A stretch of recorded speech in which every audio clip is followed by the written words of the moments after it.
Hey guys, today we're going to go over the steps I use to make this concrete modern barnwood end table. If you enjoy this video, please subscribe and like it. So let's get started. So to start, I used a chunk of old growth 4x6 that I'd found during a renovation on our house. It had been sitting outside for a while, so I used a stiff bristle brush and some dish soap and got it all cleaned and polished up, got the dirt off of it how I wanted it.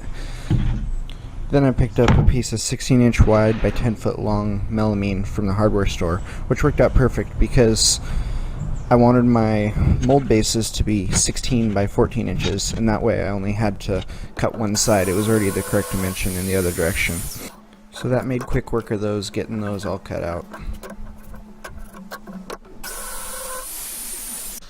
Next I brought out the table saw, and that worked out great to get the sides all ripped. Since this is 3/4 inch melamine, I measured the table saw out to 2 1/4 inches, and that will give me a 1.5 inch thick slab. Next we started attaching the sides to our mold. I used an 1/8 inch pre-drill bit and then 1 5/8 sheetrock screws to assemble the sides of the mold to the base plate. This went rather quickly. Next I used the leftover melamine to lay out from a side profile what I wanted the table to look like, and from there determine how I needed to cut the angles on my beam. But of course the miter saw didn't go all the way through the 4x6, so I had to finish it off with a sawzall. Gotta love that tight grained old growth wood. From here I cut some pine 1x4s and screwed them into the side of the base mold. These will be used to hold the upper mold in suspension in the spot that I desired. After I got everything all squared up the way I liked it, I held my beam up to the mold and marked where I wanted to cut out for it to be recessed inside. Then I got the jigsaw and clearanced out the hole. It fit up perfectly. Then I knew I needed something to tie my concrete to my wood beam. So I drilled some 3/8 holes and found some 3/8 inch rebar laying around the shop. It was a tight enough fit that I was able to just drive it in with a hammer and have it be really solid. Then it looked like this. I went to the hardware store and got some concrete.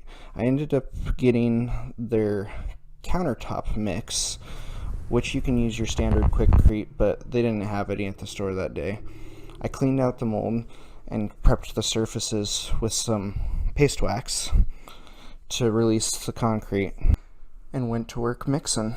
I just ended up using a pry bar and a bucket since I was doing it in such a small batch.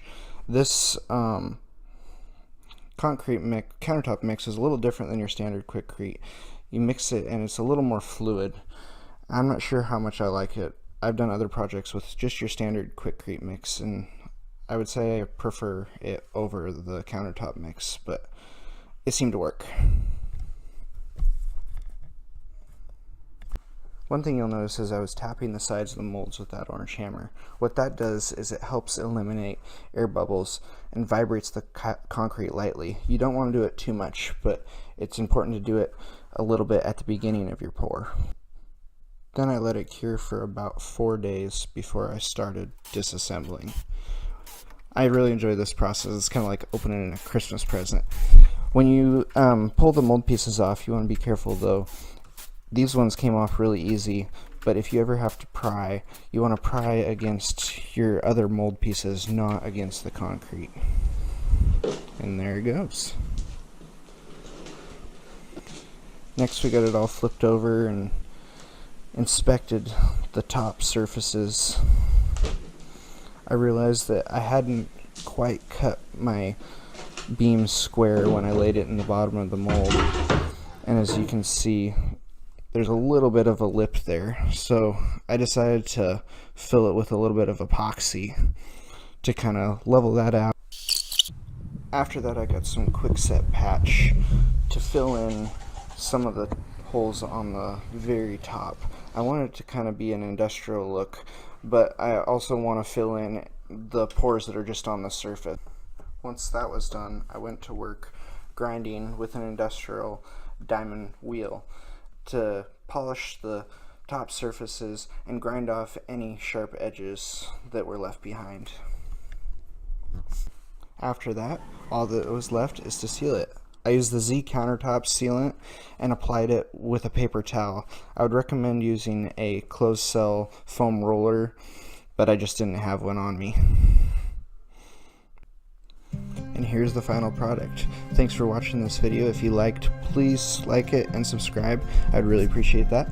Also, please leave a comment and give me some critiquing on how I can make these videos better and how I could even make this project better. Thank you very much, and go build something, guys.